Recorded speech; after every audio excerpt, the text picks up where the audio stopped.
Please leave a comment where you are watching from. I've always been drawn to the Appalachians, not just for the views or the serenity, but for the way the land breathes. There's a kind of memory in these woods, an ancient presence that lingers behind the bark and under each stone. Maybe it's the age of the mountains. Maybe it's something else, something older. A few autumns back, my friends Mason and Brooke convinced me to take a day trip to Holly River State Park in West Virginia. Mason had heard rumors about a forgotten family cemetery tucked up on a ridge near Laurel Fork Run. The spot wasn't marked on any official trail maps, just whispered about in old forums and the occasional campfire story.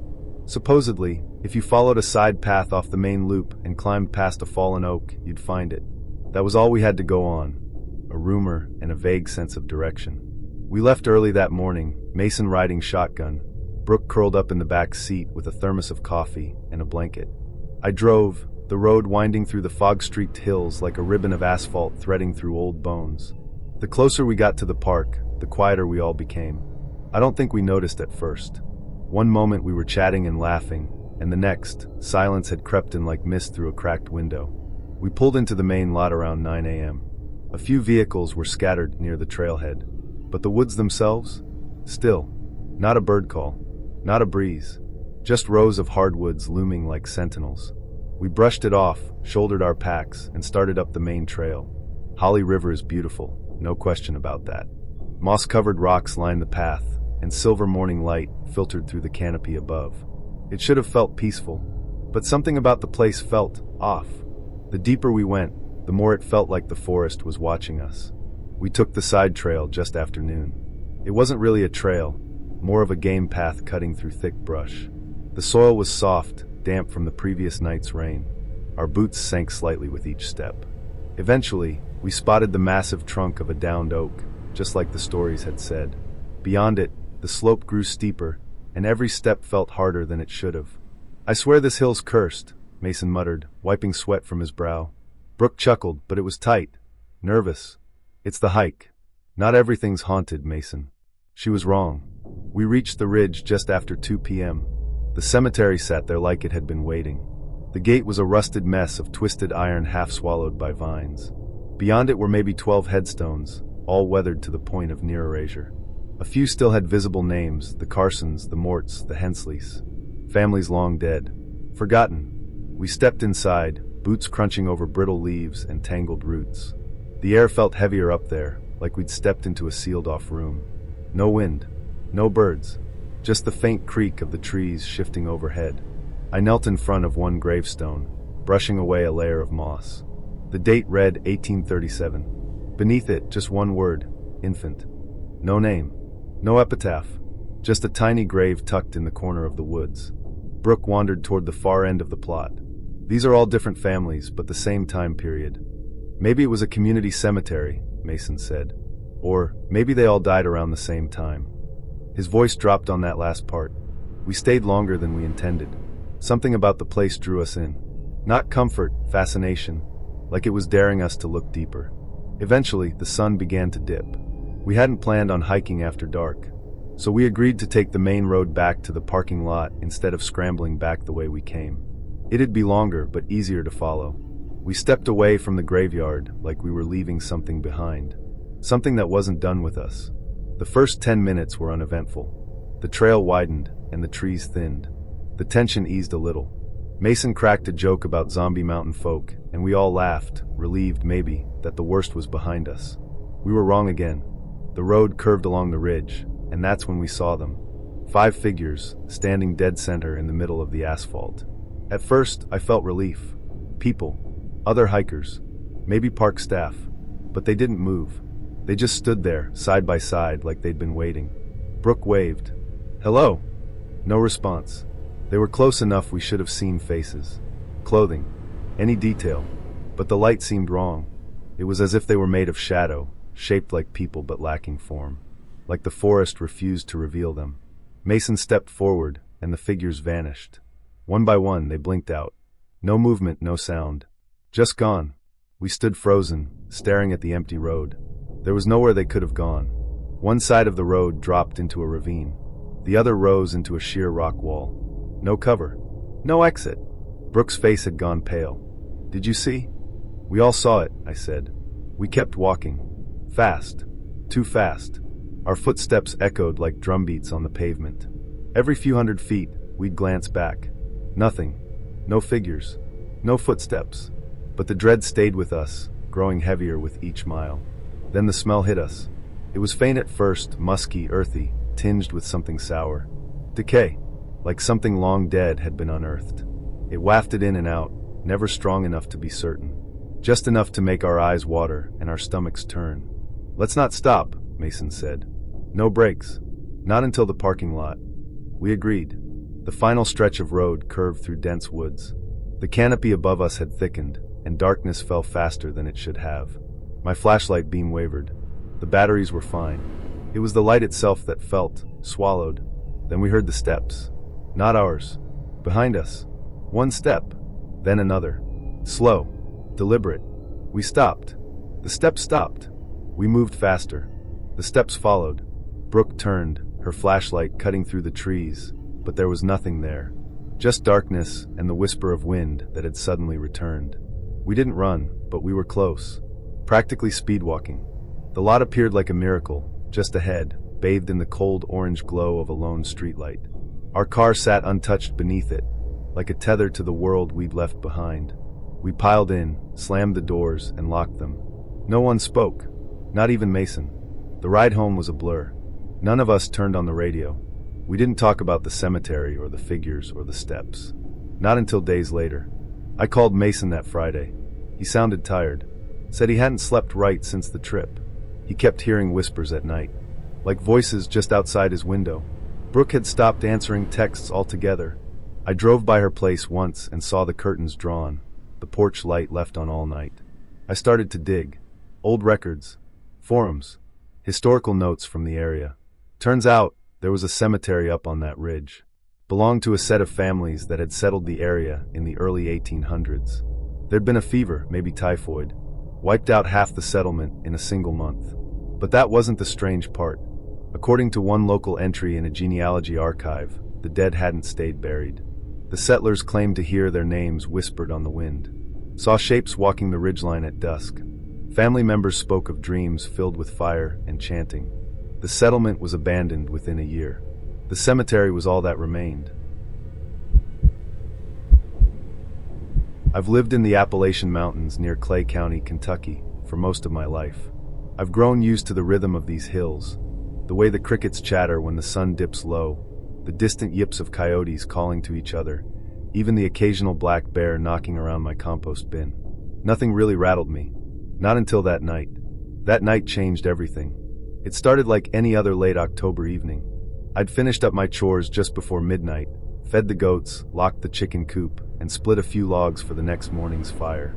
Boone, my golden retriever, was curled up like a cinnamon bun in front of the hearth. He's the calmest dog I've ever owned. Doesn't bark at deer, doesn't chase squirrels. He barely lifts his head unless the UPS guy's knocking on the door. So when Boone suddenly let out this low, guttural growl, I nearly spilled the coffee I was sipping. It was a sound I'd never heard from him before, deep and primal, like it had been dragged out of some ancient part of his brain. I looked over and saw him standing stiff, hackles raised, every inch of him quivering. His eyes were locked on the window. I turned, expecting to see a raccoon or something creeping around the porch. But there was nothing, just my own reflection staring back at me in the dark glass. "Easy, boy," I muttered, trying to sound casual. But my voice cracked. I could feel something clawing at the edge of reason. Boone wasn't just alert, he was afraid. The next thing I remembered was that I hadn't locked my workshop. It's about 70 yards down the slope behind the house. Normally, it's no big deal.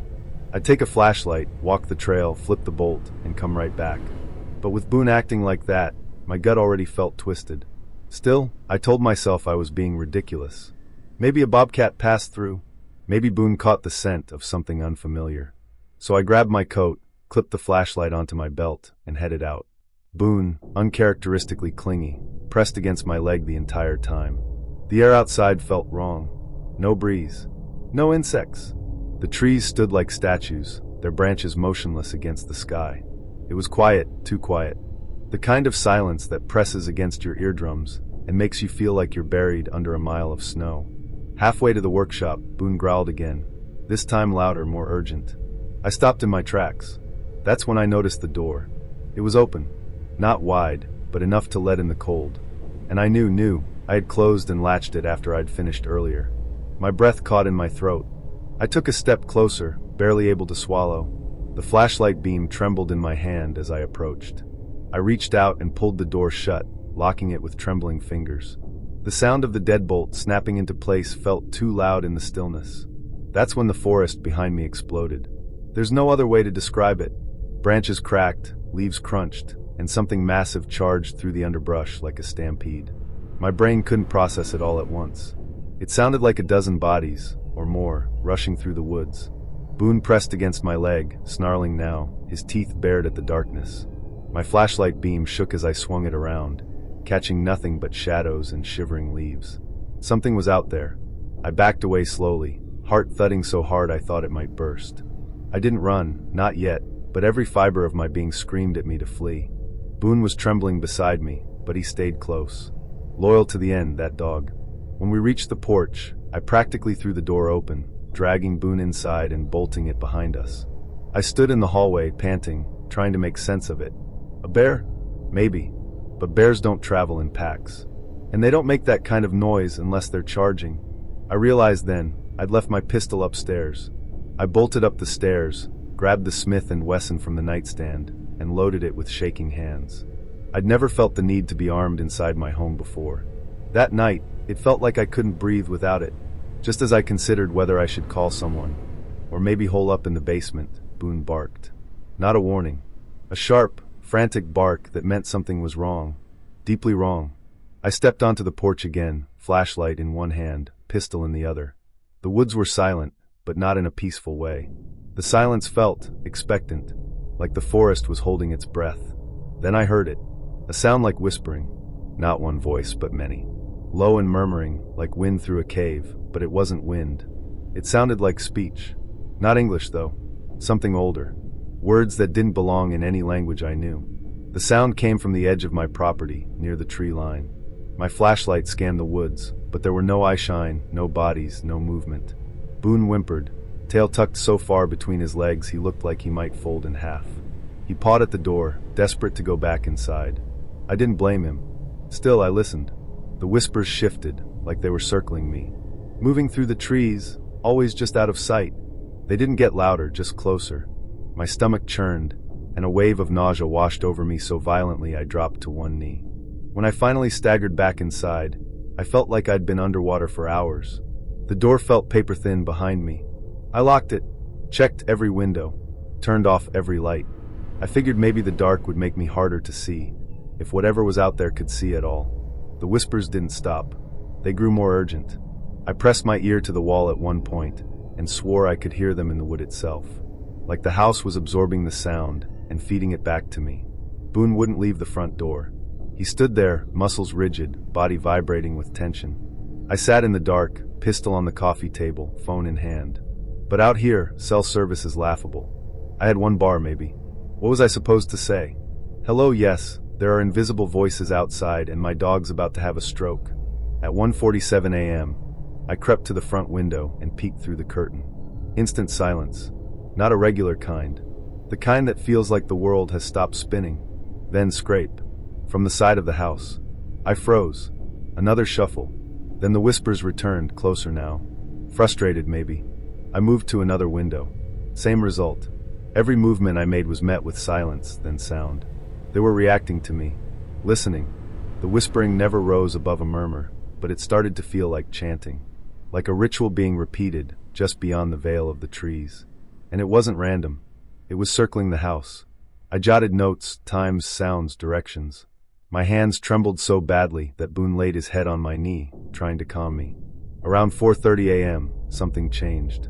The chanting dropped in pitch, became guttural, then fading. Not gone, but retreating. I heard branches snap, leaves rustle, this time away from the cabin. As strange as it sounds, the frogs croaked again. Birds chirped. The natural world returned like someone flipped a switch. I waited until dawn before I moved again. When the sun finally crested the ridge, I stepped out, pistol still in hand. The air smelled of churned earth and something faintly metallic. But there were no footprints, no broken branches, No sign that anything or anyone had been there. Boone relaxed, but not fully. He kept glancing at the woods like he expected something to stroll back out. There's this idea people have about the Appalachian Trail, that it's just a long walk through pretty woods. Scenic overlooks, friendly hikers, and maybe a few blisters. Before I set foot on it, I believed that too. I was wrong. Yet isn't just a trail. It's a scar carved into the skin of something ancient. Something that listens when you speak and remembers where you step. I've always had a thing for the strange. Ghost stories, old folklore, unsolved mysteries. Maybe that's why I was drawn to the trail in the first place. I told myself I wanted the challenge, the solitude, the time to think. But deep down, I think I was looking for something, proof, maybe, that the world still held secrets we couldn't explain. I got more than I bargained for. My first real encounter happened near Blood Mountain, Georgia. I'd only been on the trail for 4 days. I was still adjusting, blisters forming, pack rubbing raw against my lower back, muscles sore from miles of uneven terrain. I'd found a good clearing off the path, surrounded by towering oaks and thick ferns. It was early spring, and the air felt fresh, just crisp enough to sting the lungs in a good way. I strung up my hammock between 2 sturdy trunks and settled in for the night. That was the first time I noticed the silence. Not peace, silence. No frogs. No crickets. No wind. Just the sound of my own breathing and the occasional creak of nylon as I shifted in the hammock. I figured maybe I was just exhausted, but then I saw movement just beyond the reach of my headlamp. A silhouette, tall, still. I sat up, heart hammering. It vanished before I could focus. Not like it ducked or ran. Just gone, like the night swallowed it whole. I didn't sleep much after that. Every crack of a twig had me gripping the knife I kept clipped to my belt. The hammock swayed gently, and I stared into the dark until the first threads of morning light started to lace through the trees. Later, I tried to laugh it off. Trail fatigue. Imagination. But a part of me knew better. That wasn't the last time I saw something on the edge of the trail. A few weeks later, I hit the stretch near Harper's Ferry. You could feel history in the soil, Civil War trenches, old stone walls overgrown with ivy, rusted tools half buried in the dirt. I remember walking through a sunken path late one afternoon. The light had started to shift, turning everything a muted gold. I was alone, hadn't seen another hiker in hours. And then I saw him. A man, maybe 20 yards ahead, dressed in old military gear. Not reenactor stuff. This was too worn, too real. He didn't walk so much as glide, his boots barely lifting from the ground. I called out, "Hey!" He didn't turn. I picked up the pace and rounded the bend where I'd seen him.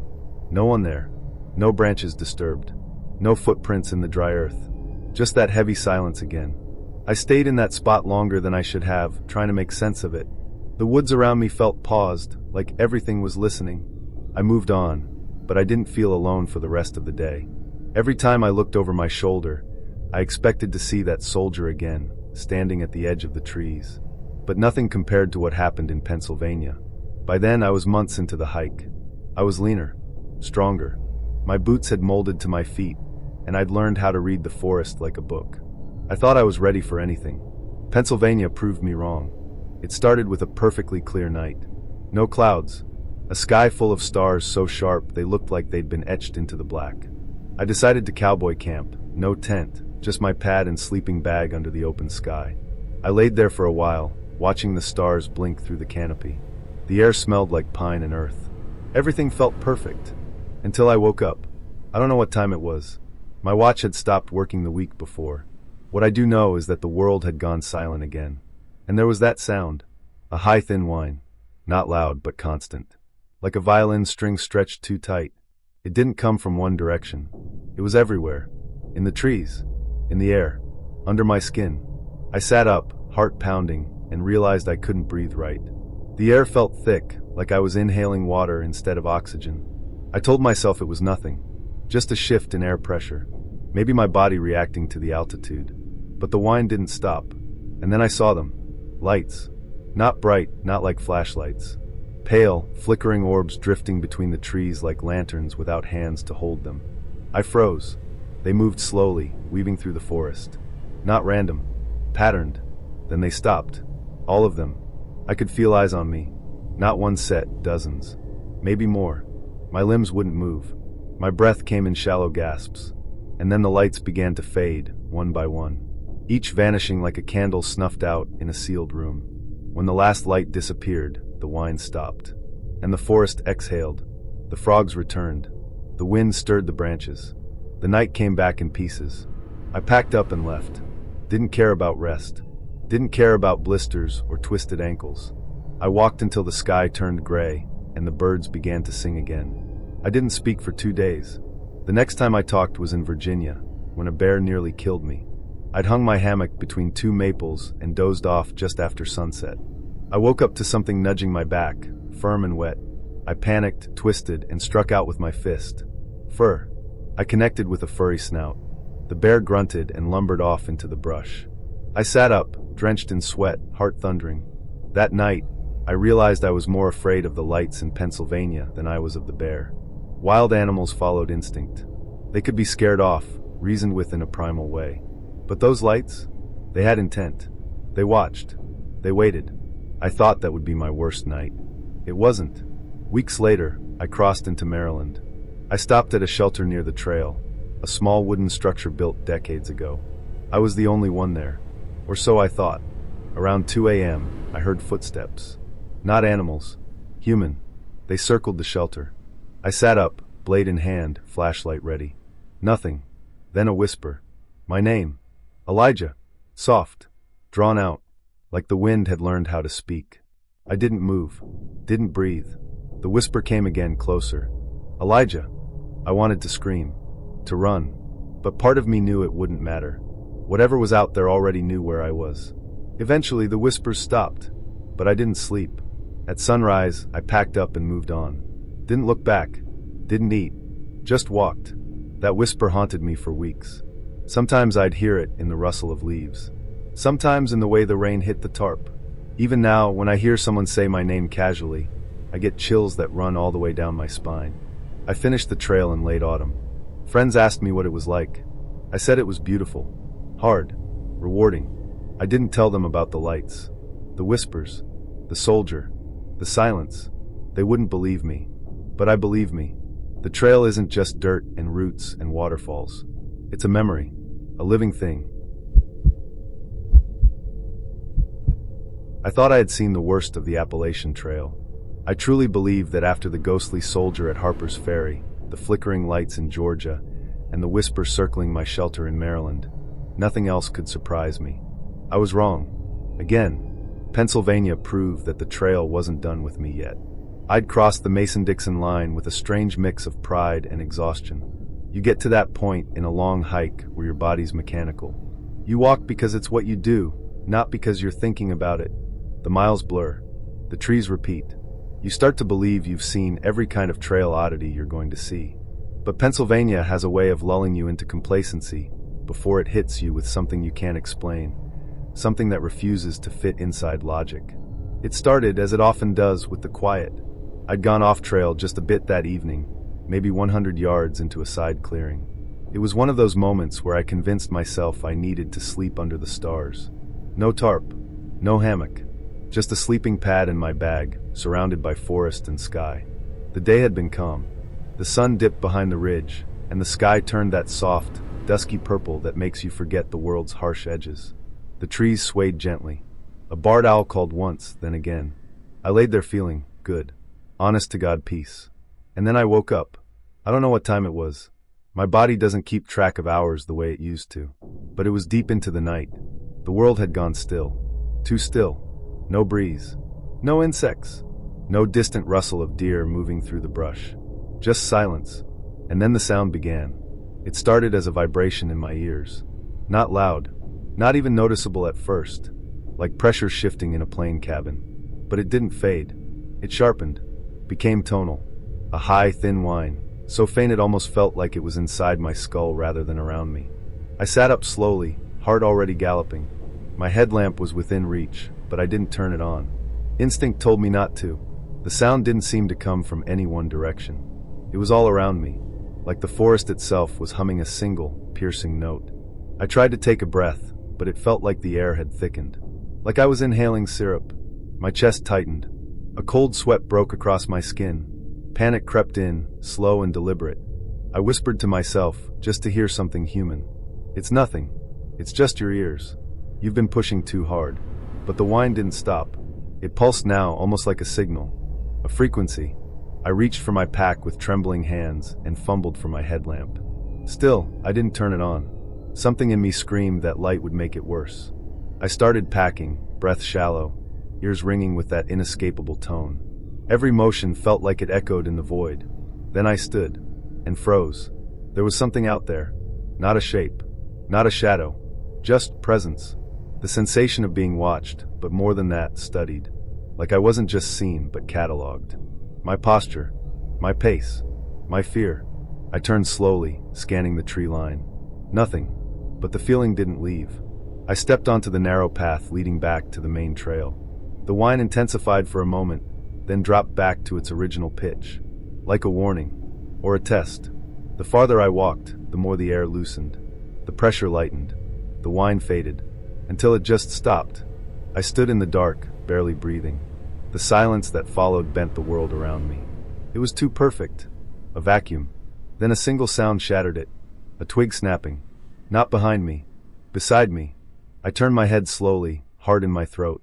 There was nothing there. But I knew somehow I wasn't alone. I picked up the pace. Not quite running, but close. My boots crunched through dry leaves.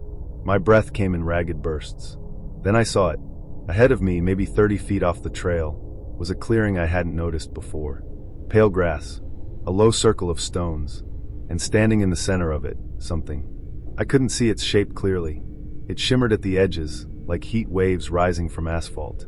It stood motionless. I stopped walking. The whine returned. Louder now. Piercing. It vibrated in my teeth. The figure shifted. I ran. I didn't care where the trail led. I didn't look at the map. I just moved, my legs fueled by pure adrenaline. Branches whipped at my face. Roots snagged my boots. I nearly went down twice. Behind me the whine grew, then split. Two tones. One high, one low. Harmony. Like music, but wrong. I crashed through the underbrush, lungs burning. My headlamp finally clicked on, illuminating the trail in frantic bursts. Shadows stretched long and thin, dancing like marionettes. I didn't stop until I saw light. A shelter. Old. Weather-worn. But real. I dove inside, collapsed against one of the support beams, and listened. The forest was quiet. The hum was gone. But I didn't feel safe. I stayed there, back against the wall, blade in hand, until the sky began to lighten. The first birdsong came like a mercy. When the sun finally rose, I stepped outside. The woods looked normal. Peaceful even. But I knew what I'd felt. The trail had rules. Patterns. Creatures. Spirits, maybe. But what I had heard that night, the sound that shouldn't exist, was different. It wasn't natural. It wasn't even supernatural. It was something else entirely. Something watching from the cracks in reality. Something that maybe didn't expect me to survive. Later, I met a group of hikers near Mount Rogers. We got caught in a storm and holed up in a three-walled shelter. Rain hammered the roof. Thunder rolled like the sky was ripping itself apart. Someone joked about ordering pizza. Turns out, a local place really would deliver to the parking lot if you sweet-talked them. We all laughed, pooled cash, and made the call. About 45 minutes later, headlights appeared at the edge of the lot. We stepped out into the rain, soaked to the bone, grinning like idiots. And the car slammed to a stop. High beams flared. Then it peeled out, tires screaming, fishtailing through the mud. We stood there, dumbfounded. 5 minutes later, a different car pulled in. The actual pizza guy. He handed us our food, chuckled at our drowned rat appearances, and drove off like it was just another Tuesday. We joked about the first driver. Said we must have looked like cryptids, hollow-eyed, rain-plastered shadows rising from the treeline. But in the back of my mind, I wondered, what did that driver see? What did he sense? I didn't tell the others about Pennsylvania, about the wine, about the thing in the clearing. But I knew. The trail had changed me. It had shown me something most people never glimpse. And it had let me go. When I was 9 years old, I came home from school one day to find my mom and my grandfather sitting at the kitchen table. They both looked unusually serious, like they were bracing themselves for something. As I walked in, my mom told me to sit down. I didn't know why, but I could sense that something was wrong. Then she told me my dad was missing. He had gone on a weekend hunting trip with my Uncle Ray. They had driven to the woods east of Kettle Creek, where they had hunted many times before. About a half-mile into the forest, Dad realized he had left his deer grunta, a small whistle that mimics a buck's grunt, in his truck. He told Uncle Ray to wait where he was while he walked back to get it, but he never came back. Uncle Ray said he waited about 20 minutes before he started to worry. Figuring Dad might have gotten turned around, he headed back to the truck himself. But when he got there, the truck was empty, and there was no sign of my dad. By nightfall, Uncle Ray was panicked. He called the sheriff's department, and soon enough, deputies were combing the woods with flashlights, calling out my dad's name. The search lasted 2 weeks. They brought in dogs, helicopters, and even caving specialists to explore the nearby abandoned mining tunnels. But they found nothing. No tracks, no clothing, not a single clue. It was like my dad had vanished into thin air. The sheriff eventually called off the search, and while my mom kept him on the missing persons list for years, the family eventually hired a private investigator. The investigator, a retired cop from Charleston, went over everything again. His conclusion was grim. He believed my dad had wandered into one of the old mining tunnels and fallen down a hidden shaft. He was probably still at the bottom, lost forever in the dark. The investigator did mention. In one of the tunnels, he found graffiti, symbols and words spray-painted crudely on the walls. He didn't recognize them, but he guessed it might have been the work of local teenagers. He even speculated that the kids who had tagged the tunnels might know something about my dad's disappearance. But despite his best efforts, he couldn't track any of them down. Life moved on, but not without its scars. Uncle Ray was hit the hardest. He blamed himself for what happened, even though everyone told him there was nothing he could have done. He stopped coming around as much, and when he did, he seemed like a shell of the man he used to be. My mom did her best to keep it together, but it wasn't easy. My sister and I constantly asked when Dad was coming home. Eventually we stopped asking, and the pain dulled into something quieter, but it never went away. When I was 22, my sister had moved to Morgantown for college, and I was working full-time in a repair shop in Welch. I hadn't seen Uncle Ray in years. He sent birthday cards and called my mom once in a while, but that was it. Then one day, out of the blue, Mom told me he had called and wanted to talk to me. I was nervous but excited to see him again. When I drove out to his place near Filbert, I found him looking healthier than I expected, clear-eyed and steady on his feet. We spent hours catching up, eating cold sandwiches, and sharing a couple of beers. For the first time in years, I felt like I had my uncle back. Eventually, the conversation drifted to my dad. Uncle Ray suggested something I hadn't considered in years, visiting the spot where my dad disappeared. He said he had gone back there a few times over the years. Walking those woods helped him feel less helpless, even if it didn't bring him any answers. At first, I balked at the idea. The thought of revisiting the place where my dad vanished seemed like torture. But over time, I started to come around. If nothing else, it might bring me some closure. After a year of visiting Uncle Ray regularly, I told him I was ready. He seemed relieved, though he didn't make a big show of it. We planned a trip for early May. We treated it like a regular hike, packed sandwiches, beers, and a flashlight. Uncle Ray promised we could turn back at any time if it got too overwhelming for me. The morning of the hike, I felt a knot of anxiety in my stomach. But as we walked through the woods, I realized it wasn't all that different from other parts of West Virginia. I had always imagined that place as haunted, but being there, it just felt like any other patch of forest. My nervousness began to ease. We reached a creek where we stopped for lunch. I thought this was the end of the hike, but Uncle Ray had one more stop in mind. We walked for another mile until we came to a rocky outcropping overlooking the abandoned mines. The sight of those dark tunnels made my stomach turn. Uncle Ray pointed to one of them and said, "That's the one." Then he told me something he had never shared before. He admitted that on the day my dad disappeared, he had seen him. From this very spot, he had watched my dad walk into one of the mine shafts. Uncle Ray ran all the way down to the entrance, calling out his name. But when he got there, the tunnel was empty. He had kept this detail from my mom and me because he didn't want to add to our pain, but it had haunted him ever since. I was shaken by his confession. I asked if he thought my dad had fallen down a shaft or been trapped in a cave-in. Uncle Ray didn't know, but something about the mine had always felt wrong to him. He couldn't explain it, just that it made his skin crawl. Then Uncle Ray asked if I wanted to go down to the mine with him. I hesitated but agreed. We found a safer way down the incline and approached the entrance. As we got closer, the air seemed to grow heavier, colder. The wooden beams around the entrance jutted out at odd angles, like broken teeth.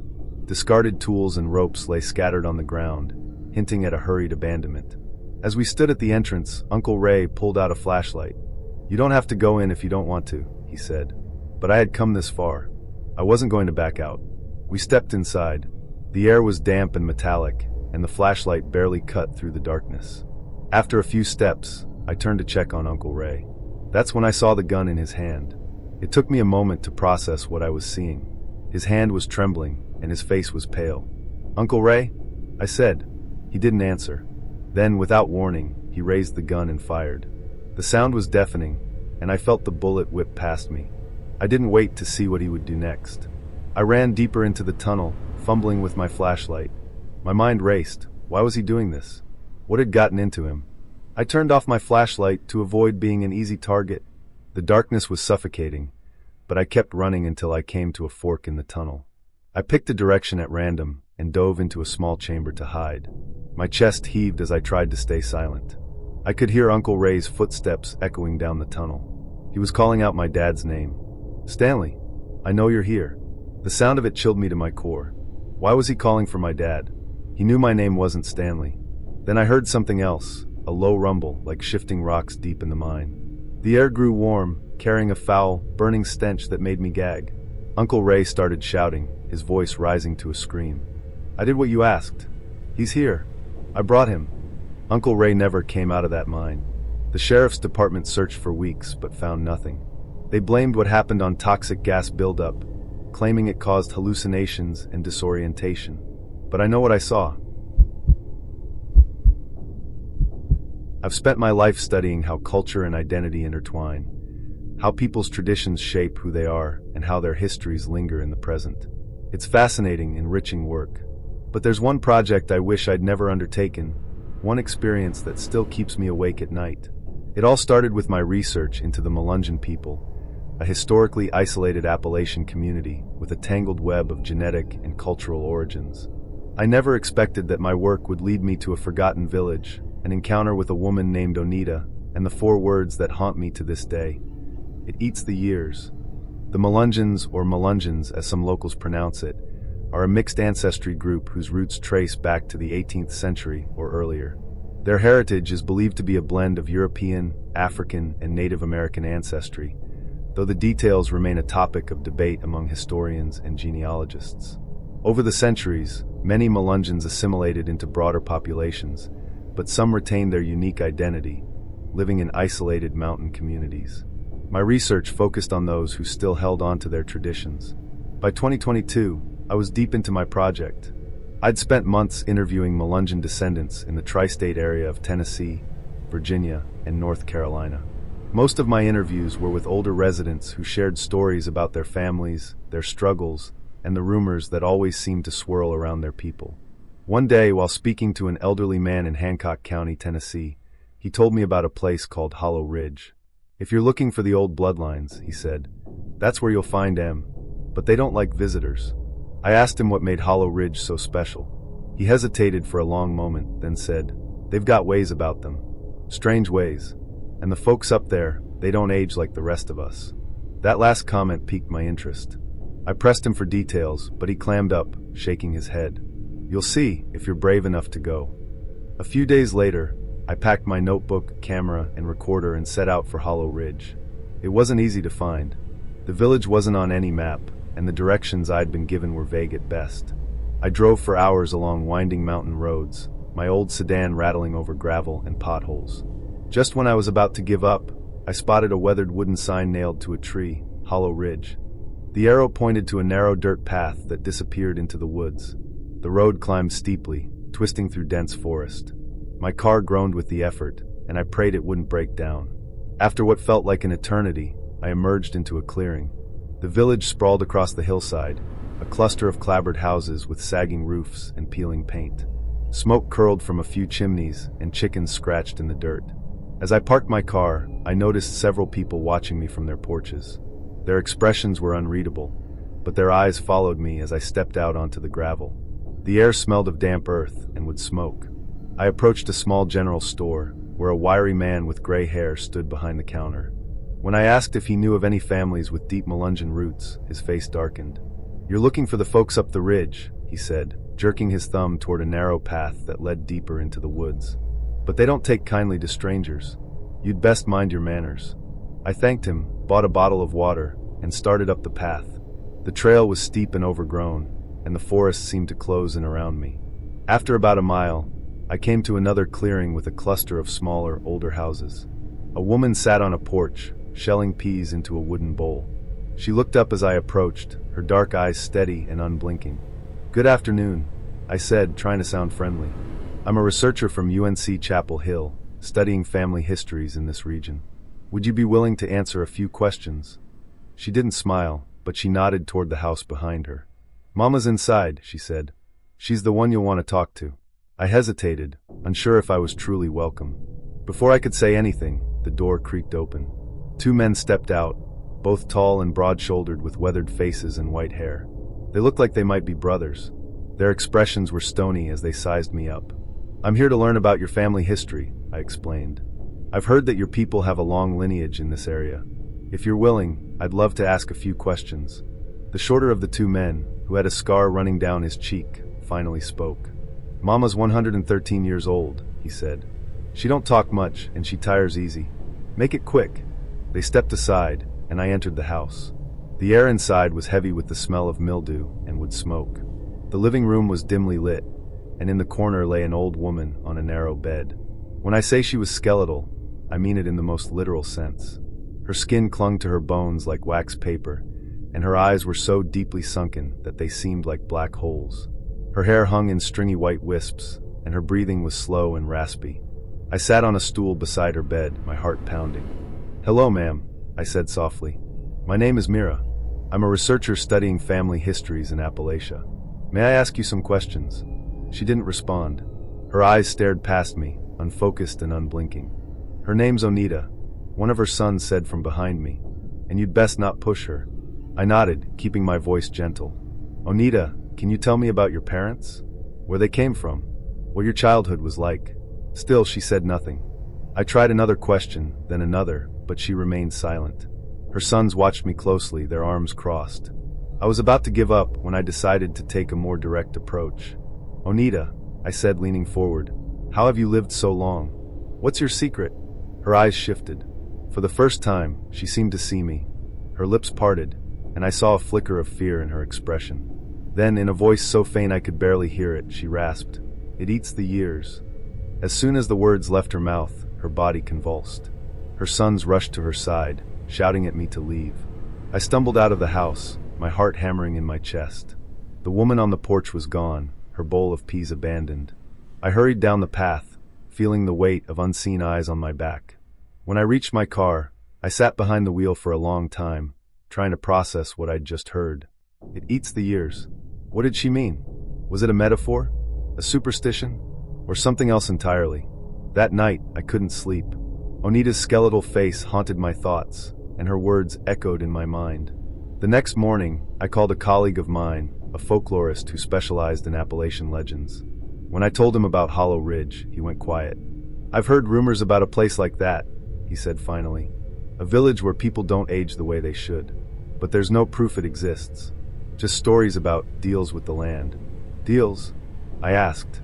"What kind of deals?" "Pacts," he said. "With spirits. Or something older than spirits.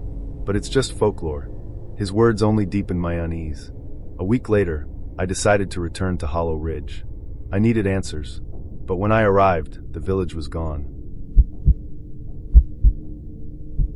In the shadowy hollers of early 19th century Tennessee, a family's peaceful existence was shattered by a force so malevolent that it would become one of the most infamous hauntings in American history.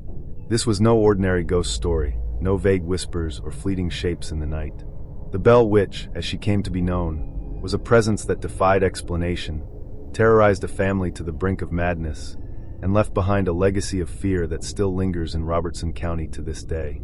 The Bell family, led by John Bell Sr. and his wife Lucy, settled in the fertile farmland of Adams, Tennessee, in 1804.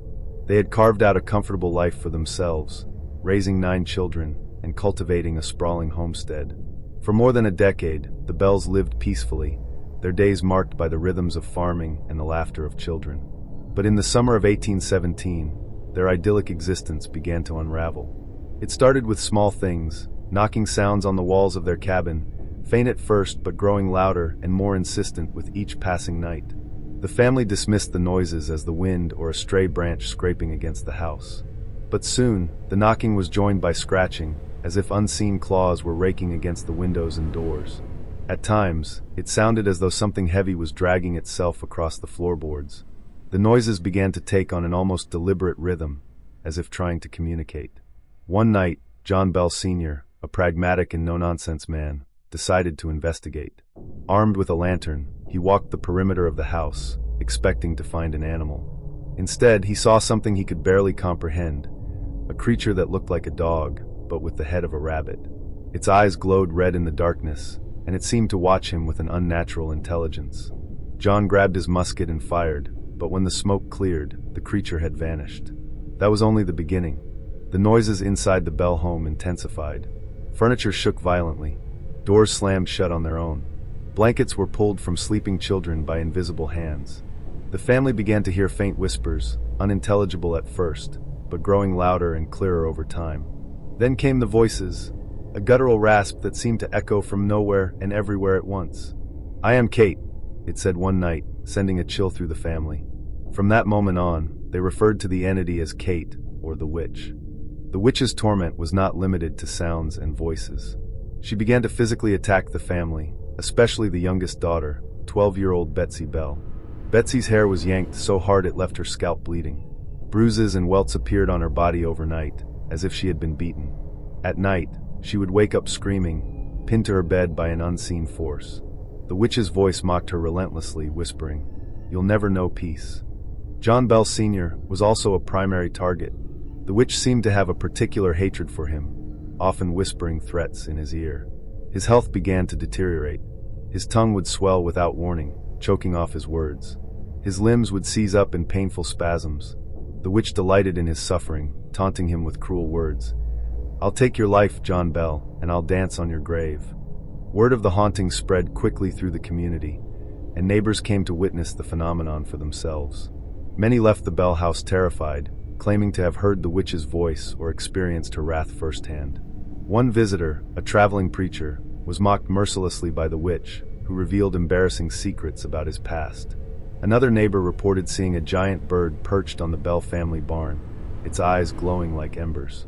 Even Andrew Jackson, the future president of the United States, became involved. Intrigued by the stories, Jackson and several of his men decided to visit the Bell farm. As they approached the property, their wagon wheels locked up inexplicably, refusing to move despite the horses' efforts. The air grew heavy, and a high-pitched shriek echoed through the woods. "I'd rather face the British Army than spend another night here," Jackson reportedly said, leaving in a hurry. The witch's torment continued for years, growing more sinister with time. Betsy Bell, once a lively young girl, became a shadow of herself. Her bright spirit dimmed under the relentless attacks, and she grew pale and withdrawn. The witch seemed particularly intent on ruining Betsy's engagement to a young man named Joshua Gardner. Every time the couple spent time together, the witch's presence grew more violent. Eventually, Betsy broke off the engagement, unable to bear the witch's wrath any longer. But the witch saved her most diabolical efforts, for John Bell Sr. His health continued to decline, and by late 1820 he was bedridden. On December 20th, 1820, he was found lifeless in his bed. A strange vial of dark liquid was discovered nearby. The witch claimed responsibility for his death, cackling, "I gave him the poison. I killed him." John Bell's death was officially recorded as the result of supernatural causes, the only such case in Tennessee history. True to her word, the witch continued to torment the family even after John's death. She announced that she would leave but promised to return in 7 years. In 1828, the witch made good on her promise. She reappeared, shaking furniture, whispering threats, and reminding the Bells that she was far from gone. After a brief period of activity, she vanished once more, this time vowing to return in 107 years. In 1935, locals in Adams reported strange occurrences, though nothing as dramatic as the original haunting. Lights flickered in the woods, disembodied voices were heard, and shadows moved where no one should have been. While the witch herself did not return in full force, many believe she never truly left. Today, the tale of the Bell, which is woven into the fabric of Adams, Tennessee. The Bell Witch Cave, a limestone cavern near the original Bell Farm, is a popular destination for paranormal enthusiasts. Visitors report eerie phenomena: footsteps echoing where no one walks, growls rumbling from the shadows, and an oppressive sense of being watched. Some claim to hear faint whispers in the depths of the cave, as if the witch herself is still there, waiting. In 1986, 2 reporters from the Tennessean decided to spend a night in the cave to debunk the legend. They lasted only a few hours before fleeing in terror. One of them, David Gerard, described hearing a sound he could not explain. It wasn't wind or an animal. It was a scream, a human scream, but not like any scream I've heard before. It was full of rage, full of hate. What was the Bell Witch? Was she truly the vengeful spirit of Kate Batts, a local woman who had cursed John Bell over a land dispute?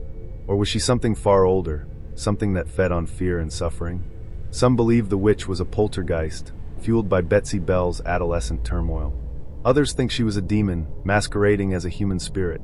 Skeptics point to mass hysteria or heavy metal poisoning as possible explanations, but these theories fail to account for the sheer number of witnesses, neighbors, clergy, even Andrew Jackson himself, who experienced the witch's wrath. Whatever the truth, the Bell Witch remains one of America's most enduring legends. Her story is a chilling reminder that some evils cannot be explained away. They linger, waiting for the right moment to re-emerge. I grew up on the edge of Candler Hollow, a place where the trees felt as close as family, and the air was always heavy with the scent of moss and pine. My grandparents' home stood in a clearing, the only open patch of land for miles. From the porch, you could feel the forest pressing in like a living thing, its shadows stretching long before dusk. As a kid, I found that comforting, like the woods were a fortress and nothing could get through unless my grandfather willed it. He was the kind of man who seemed to know everything happening on his land. If a twig snapped at the edge of the property, he'd glance up from his paper and say, "That'll be the fox, nosing the hens again," with the kind of certainty that made you believe it, no matter what. I thought nothing could surprise him, and that belief made me feel braver than I was. But the security that came with their presence vanished when they were gone. My grandfather passed first, then my grandmother a few years later, leaving their home to me. For years, I avoided dealing with it. I drowned myself in work, in excuses, in the city life I'd built far from those woods. But last November, the paperwork finally caught up with me, and I had to go back. It had been nearly 2 decades since I'd seen the house. Part of me expected it to look the same, like it had been frozen in time. But as I drove closer, the years revealed themselves in small ways. The road narrowing to dirt, deep ruts carved by rain, and the eerie silence of a place no one bothered to visit anymore. When I pulled into the clearing, the house looked worse than I'd imagined. The porch sagged like a weary old man, one board rotted clean through. The shutters hung crooked, and ivy had crept up the walls, curling around the windows like it was trying to pull the house back into the earth. The lock on the door turned easily, too easily, like no time had passed since I was last there. But the smell when I stepped inside told a different story. It hit me like a wave, damp wood, stale air, and something faintly sour, like wet leaves rotting in the dark. My chest tightened, and for a moment, I was back in my childhood, hearing my grandmother hum while she stirred a pot on the stove, my grandfather's boots scraping the porch as he came in from the woods. I stood there for a long minute, taking it all in. Then I set my bag by the stairs and got to work. The dishes were still in the cabinets, stacked neatly behind faded contact paper. A basket of yarn sat under my grandmother's armchair, her knitting needles stuck mid-stitch, as if she'd just stepped away for a moment. By nightfall, I'd packed up most of the kitchen and part of the living room. My phone had no signal, not even a flicker of hope. I managed to send one text to my brother earlier in the day, letting him know I'd arrived, but now it was just me, the house, and the forest pressing in on all sides. That first night, I lay on the old mattress upstairs, staring at the ceiling while the house groaned and shifted around me. The floorboards creaked like something heavy was pacing just out of sight, but I told myself it was just the house settling. I woke to the sound of scraping. At first, I thought it was a branch against the window, but it was too deliberate, too steady. It came from below, like something dragging along the underside of the floorboards. I froze, every muscle locking up as I strained to listen. The noise stopped, then started again, closer this time. I told myself it was just an animal, a raccoon or a possum, but the sound didn't match. It had a deliberate rhythm, like someone testing the wood grain with their nails. When it finally stopped, I lay there, fist clenched in the blankets, until the first light of dawn crept through the curtains. In the daylight, everything seemed normal. I forced myself outside to check the crawlspace vents. They were intact, no footprints, no scratches. I told myself I was overtired, that my imagination was playing tricks on me. But I couldn't stop thinking about the hatch in the kitchen floor, the one that led to the crawlspace. Every time I walked past it, I felt a tight knot in my chest, like it was watching me, waiting for me to look too long. The second night, I didn't even try to sleep. I sat up in bed, listening to the house breathe around me. Hours passed in silence, and my nerves started to settle. Then, just after midnight, the scraping returned. This time, it was louder, more insistent. I heard it move along the floor, pausing every so often, as if searching for weak spots. My pulse slammed in my chest as the sound grew closer. The boards under my bed creaked, and I nearly choked on my breath. Then came the voice. Low and muffled, it seeped up through the floorboards, speaking in a wet, rasping whisper. I couldn't make out the words, but the sound of it made my skin crawl. I didn't think, I just grabbed my bag and bolted. At the top of the stairs, I stopped cold. The hatch in the kitchen was open. The door creaked on its hinges, and something pale was rising through the gap. A shoulder, thin and streaked with dirt, then an arm, impossibly long, reaching for the floor. I ran. My feet slipped on the stairs, and I hit the front door at a dead sprint, shoving it open and plunging into the night. The grass was wet, clinging to my ankles as I ran for the trees.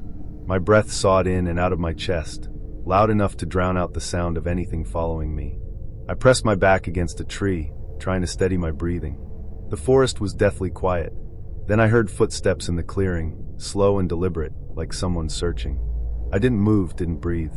The footsteps wandered closer, then stopped, as if whatever it was could sense me but couldn't quite find me. When the first light of dawn broke, I crept back to the house. The front door was wide open, the hatch closed as though nothing had happened. I packed what I could without going upstairs, threw everything into my car, and didn't look back as I drove away. To this day, I don't know what I saw or what saw me. But I know this, the house wasn't empty, and some things are better left behind.